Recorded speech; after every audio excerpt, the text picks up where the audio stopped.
You're watching or listening to Word in Your Ear. Of course you are, as you're never alone with a show that alights upon everything ever invented in the art of conversation. Whether that's regrettable rock and roll footwear, daft things audiences do, epic stage names, tracks to play at wedding parties, or the outer limits of Elmer Gantry's Velvet Opera. Do leave a like or subscribe by going to patreon.com/Word in Your Ear to discover further delights on offer. And now, get stuck into this. Well, welcome to another Word in Your Ear, and we're joined by an old friend of the pod who's been here in the past to talk about his books about Malcolm McLaren and Barney Bubbles, and talking about his map of David Bowie's London, which is something we're going to be slightly revisiting this in this episode in the shape of his map of the Rolling Stones London. But first, we're going to talk about his new book, which is about Granny Takes a Trip. Welcome, Paul Gorman. Hello, Paul. Hi, David. How are we? All right? I'm fine. I thought the best way to introduce the story here, which is in many ways the story of what we might call rock style, which I think most of us kind of recognize when we see it nowadays. But the interesting thing about Granny Takes a Trip is they're very much kind of midwives of that whole thing. And so I thought it might be useful to start. I'm looking at a copy of the Beatles Revolver from 1966. Mm-hmm. And I'm particularly looking at the picture on the back there. Very moody picture of the four Beatles sitting around in a studio, I think. It looked like a studio. Wearing groovy sunglasses, as was the style at the time. And wearing Granny Takes a Trip clothes. Is that fair to say, Paul? Yes, that's absolutely correct. I don't know when Revolver was recorded, but I think it was released in August 66, wasn't it? That's right. Something around there. Granny Takes a Trip was opened in February 1966 by three very young people. Tell us about those people and how young they were, because that's remarkable in itself. John Pearse was from North London and an apprentice tailor. He'd been working on Savile Row for 3-4 years by the time he encountered another chap, Nigel Waymouth, who had studied at University College London, but was really interested in graphic art and design, and also the blues. So he'd been at that big blues package. He travelled up to Manchester for that one at the Lower Free Trade Hall, I think, yes, in 1962. He was following the Stones. He had been a bit of a beatnik. And at the Reading Jazz Festival of 1965, which I think The Who headlined, as well as Rod Stewart played on the bill, he met this young woman. She was 21, I think she was 20 at the time, Sheila Cohen. They got together, and Sheila, it soon became evident that Sheila was investing in her pennies, really, in antique clothing. This is the beginning of vintage. It is amazing to think of that. It's an obsession all over the world nowadays, isn't it? Yes, but absolutely. It starts with her. So so she starts going round to thrift markets, or would they even call those in those days? They'd be the great jumble sales, which I think fed all of us into the 80s. I don't know whether they still happen. I hope they do. Not even charity shops. They didn't really exist then. Junk shops. So you could pick up for pennies, and street markets as well, antique clothing from the Victorian era right through to the 30s. That was the era she was interested in. And this coincided with a general interest among sort of hip young kids in design and clothing and artifacts from the past. The summer of 1966 saw the first big retrospective on the work of Aubrey Beardsley. And George Melly later wrote that he realised when he went to the private view that he'd met the people who formed the underground. And so these three, Sheila Cohen, Nigel Waymouth, and John Pearse. So you've got, just to recap, so you've got John Pearse, you've got kind of tailoring skills, Absolutely. haven't you? He's done a bit of that. you got Nigel Waymouth, who's a bit more psychedelic, although this is pre-psychedelia. Sure. Yes, and Sheila is the person who's interested in the vintage and bringing in the stuff from the past. So is it a kind of mix of those three aesthetics or skill areas? Go on. Exactly, and it's sort of the perfect spontaneous collective in that they each had a skill, an interest. These were just hobbies at the time. Well, apart from John, he was an apprentice tailor. I mean, he's still got his tailoring shop in Maid Street, and you can drop in there and get a suit made, along with many other people. But so he had these skills. Nigel hadn't gone to art school, unusually, because, you know, when we think of the great art school wash that was happening in the early to mid 60s, but he was a supreme draftsman. And so they decided, I think he's told me, Sheila's collection was getting out of hand. The flat they had was just full of this stuff.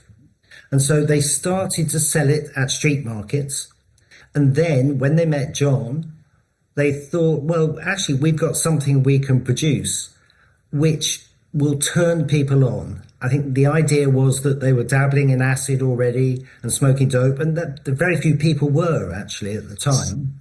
And so the granny clothes from Sheila Cohen coincide with this interest in mind-altering substances to Takes a Trip. And they opened at the, Nigel had been working as a journalist on trade papers at the offices he'd been working at.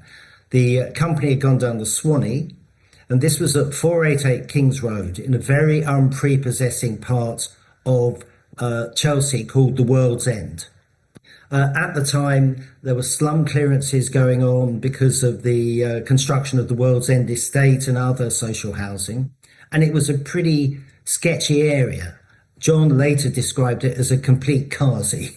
Right. But Nigel has always talked about Chelsea being accepting. Bohemian, no longer the case, of course. But at the time, people could they were off the map. They were sort of in the dark web of the physical environment where they could do what they wanted. And so Nigel's interest in art was expressed in the facades of the shop. Yes, I guess now some people may remember this if they're of a certain vintage. Right. The front of Granny Takes a Trip was notable for having things like cars crashing through it starts off with a fin de siècle sort of bordello look and font over the facade. And then quickly he painted two successive portraits of Native American chieftains. Because you'll remember that by 66, Native Americans were hippies were in alliance with Native Americans. They expressed, a countercultural and anti-American materialistic ethos, which young people gravitated to. I've got to say one thing is that really we can see in retrospect that Carnaby Street in the preceding years, it really broke through in 63, 64, had produced the first wave of fast fashion. The idea was that you could come up with an idea for a pair of trousers on a Tuesday, send it out to your part workers, and then have it in the shops on Friday night when everyone's got their wage packet. Right. These guys were reacting against that. Sometimes for ecological reasons, as they called it. There's that was the title for interest in sustainability. And so they were quite forward in their thinking. Nigel then switched to these two giant portraits with beams radiating from them of these Native American chieftains. And then a pop art rendition of Jean Harlow.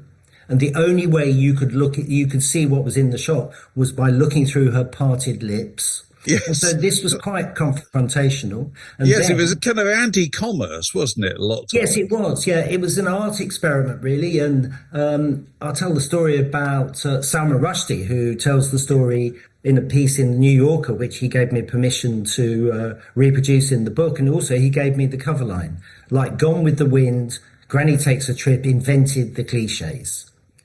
So he was living upstairs. This was a fairly intimidating space for a 20-year-old student from Cambridge. He lived upstairs with his friend's mother's, rented a room in his friend's mother's flat upstairs, and was quite shy and saw the comings and goings. You know, the Beatles, the Stones, they were a very hip set who'd sit in there cross-legged on the floor. There was that thing at the time, wasn't there, that you had to sit cross-legged on the floor. Yeah.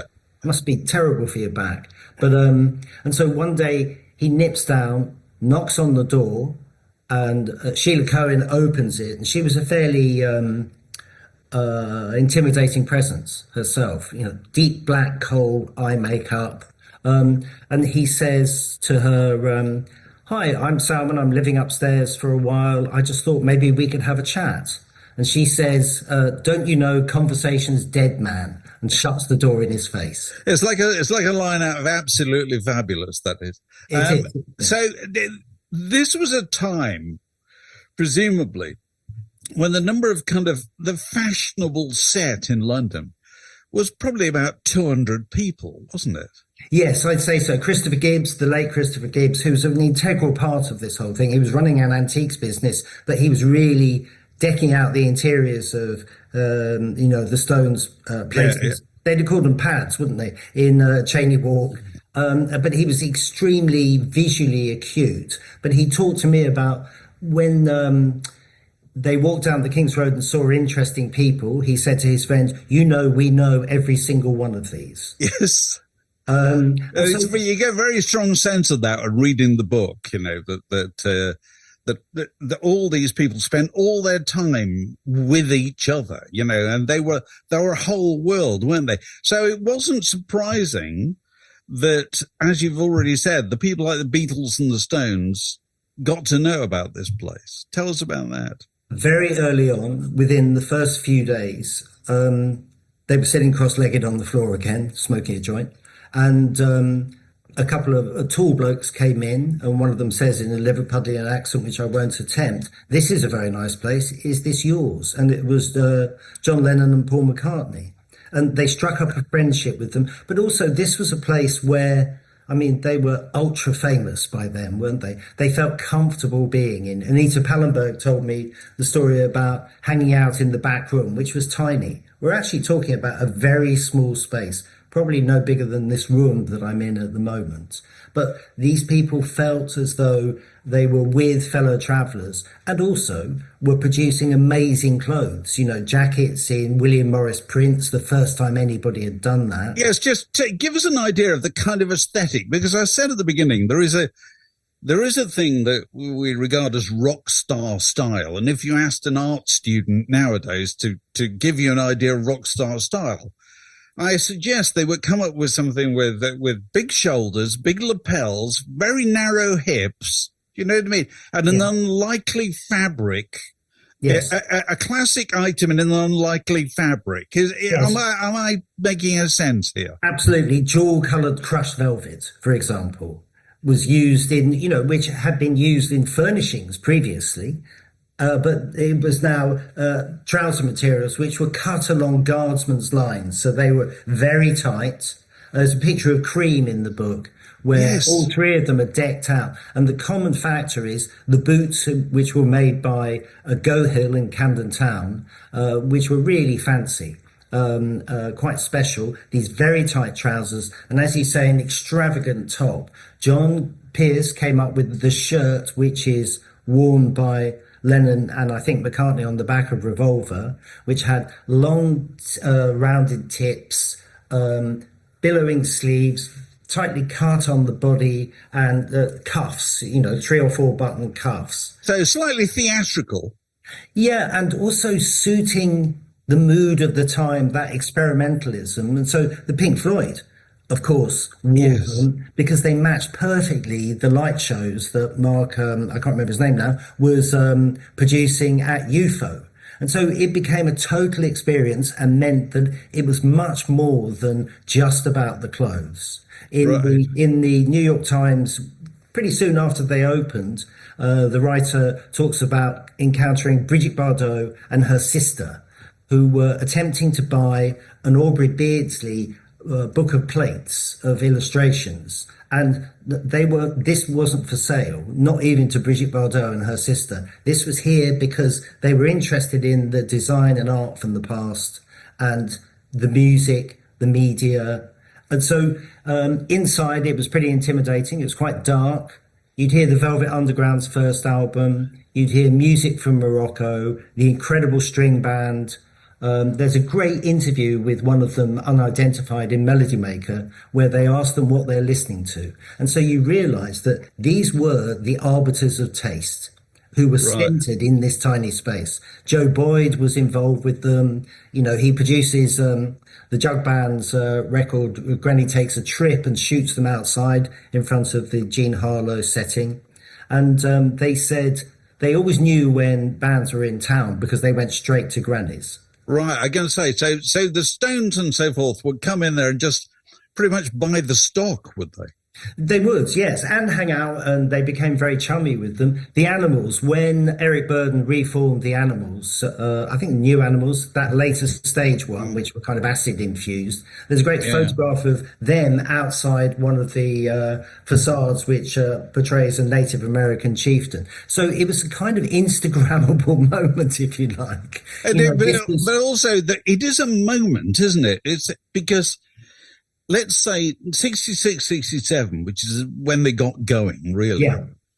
One thing happened in popular music is absolutely everybody changed their appearance. Yes. Pretty much overnight. Yeah. All across the world, everybody did it, didn't they? And they were sort of, they were the first mover, weren't they? Well, they were the communicators as well of the possibilities of doing that. I can't remember what band was Simon Dupree and the Big Sound. What did they become? Well, they became Gentle Giant. There you go. But there are those acts, maybe it's a bit earlier then. They come up through the beat boom and they look towards the leaders such as the Beatles and the Stones and the Who, the Yardbirds, all the people who are wearing the clothes. And they want a slice of it. The Small Faces are a perfect example. There are great photos of them during the transition and thereafter wearing Granny's clothes. And the other side of it is that, of course, this suited the managers and the record companies because basically they were spending, these groups, were gullible groups sometimes, were spending their own money. And these were expensive clothes. I was going to say, yes, because this is not for the kids, is it? No, not really. It's I think you had to save up quite a bit to even go inside, and also you had to pluck up courage. There's a bloke from the Kaleidoscope, a pop psych band of the mid '60s, who says he was really scared about going in there, really intimidated. And you had to have funds, and I think that's another reason why groups. It's so associated with music. And then, of course, Nigel Waymouth expands his interest in graphic art by becoming one half of the designers of The Summer of Love, Hapsash and the Coloured Coat. They designed poster after poster for the 14-hour Technicolor Dream. They're really visualizing music in a different way and popularizing posters. And so you've got posters, you've got clothes, you've got the music, you've got the drugs. This is a lifestyle store in a way. Yeah. So, but then pretty much at the height of it, the three of them just walk away from it, don't they? Yeah, exactly. And it's sort of a sign of the ephemeral times that a sharp-eyed businessman would have opened up a chain. They weren't interested in that. Money didn't really make any difference. Sheila, sadly, was busted for drugs possession 3 times. And that was a serious thing at that point. It was only cannabis, and I say only cannabis, but it was cannabis and speed, viewed as a very serious charge. And so she left for the West Country and lived out her life. She died in 2010 in quietness. I mean, people, when I interviewed them first for my book, The Look, nobody knew where she was. And people said she disappeared. In fact, what she did was leave London. Right. But it is extraordinary. She's an extraordinary character, isn't she? She really is. She clearly changed a massive amount and yet just walked away from it, didn't she? Yeah, and there's something to be respected about that, I think. That she made her statement. She had been in trouble as well. The lifestyle had caught up with her. She was incredibly young. I think she was 25 when she walked away. Nigel went off to become a formal artist and a portrait painter and is well established now. And John, I reunited them last week at my book launch, which was very affecting, actually. And John continues to be kind of London's leading independent, inventive tailor. Right, right. But then they sold the rights to Granny Takes a Trip to somebody else. Yeah, to Freddy Hornik, who is an extraordinary person. He was 25. He'd survived the death march. He was born in Brno in the Czech Republic, which was German occupied. His father, they were ethnic Germans, so his father had served on the, if you like, the wrong side during the war. And when he came home, he was beaten to death. And his young family and his mother were expelled onto this death march.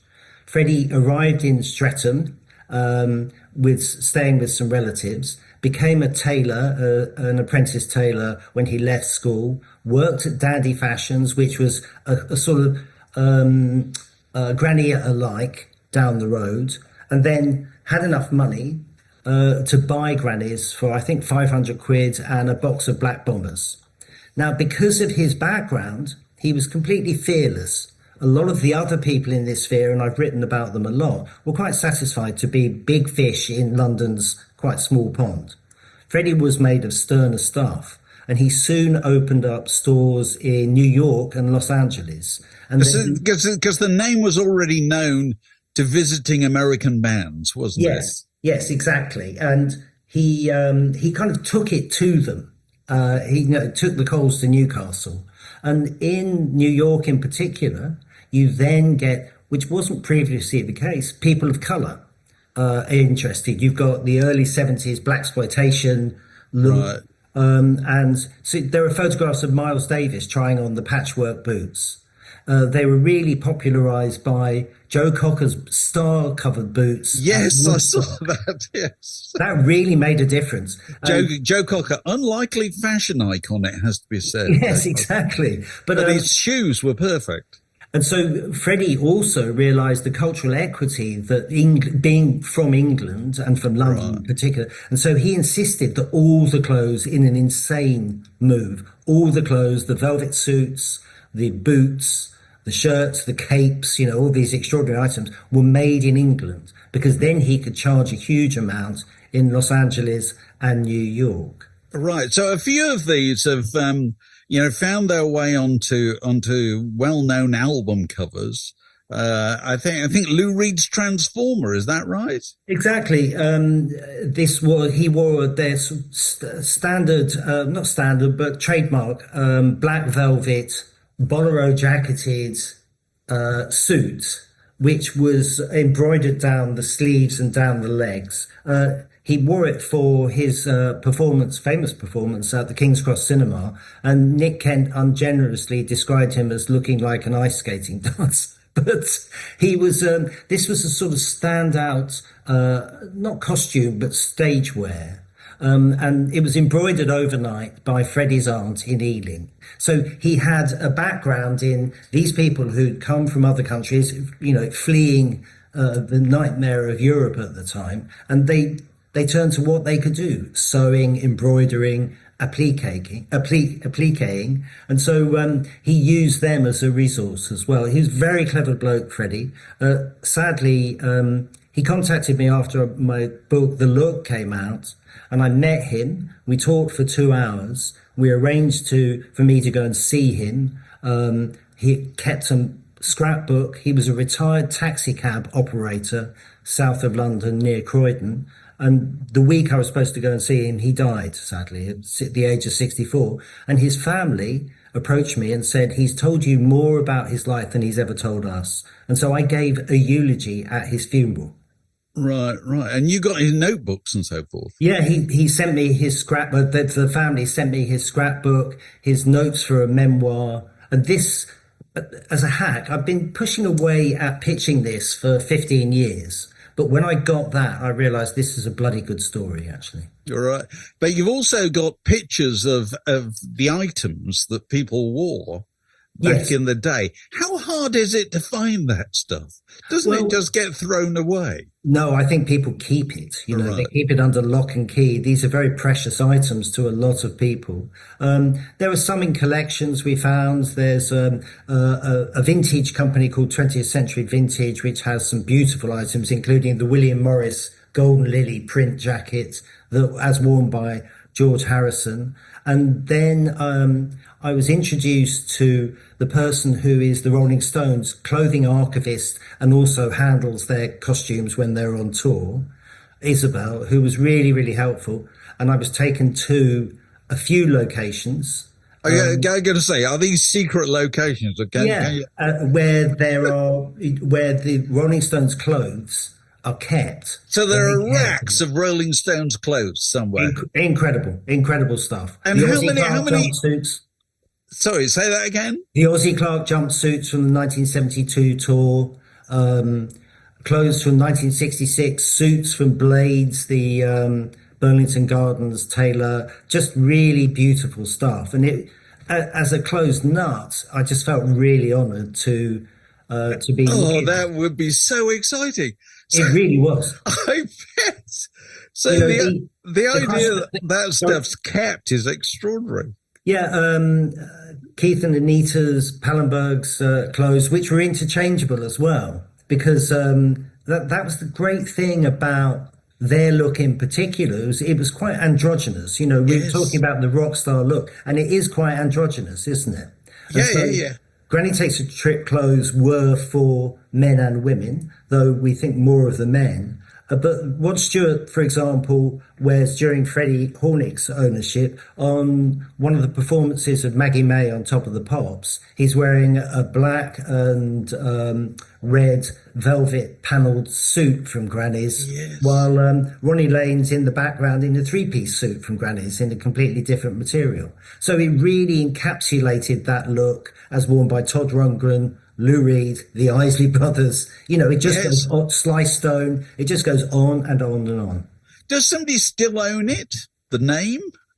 It was revived last year as Granny, as a totally sustainable, upcycled label, but it became a bit of a damp squib. But that was backed by members of the Rolling Stones. And I really hope that they re-solicit it. But there's always a difficulty, isn't there?